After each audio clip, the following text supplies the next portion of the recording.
झूठ से मन भ्रम में पड़ जाएगा। जब आप लगातार झूठ बोलने लगते हैं तो कुछ समय बाद ये आपके मन को पूरी तरह से भ्रमित कर देगा और आपके सब कुछ समझ से बाहर हो जाएगा। अगर मैं बीते दिनों की बातों को तोड़ मरोड़ कर पेश नहीं करूंगा तो मेरे लिए सब याद करना आसान होगा।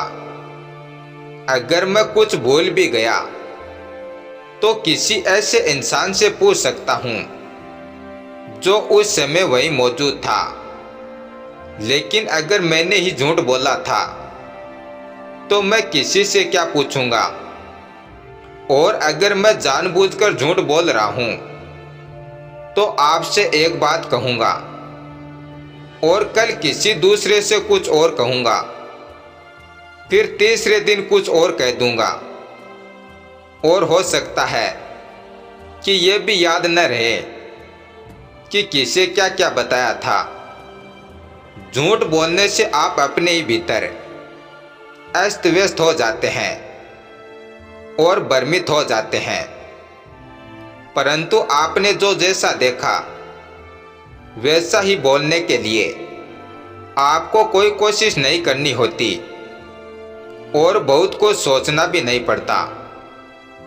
पर छोटा सा झूठ बोलना भी एक अनावश्यक सोच की प्रक्रिया बन जाता है जो बेकार है। और अगर आप लगातार झूठ बोलते रहे हैं तो एक दिन आप जीवन के किसी भी आयाम को संभालने की बुनियादी खूबी खो देंगे। अगर आपने उसे अपनी जीवन शैली बना लिया है तो, और निश्चित रूप से आपको इसकी कीमत भी चुकानी होगी। यही सच है, क्योंकि कर्म कैसा ही हो फल जरूर मिलता है। अच्छा हो, बुरा हो, सच्चा हो, झूठा हो, जो जैसा बोएगा वैसा ही काटेगा। यही विधि का विधान है। इसलिए झूठ से बचो और खुश रहो। धन्यवाद।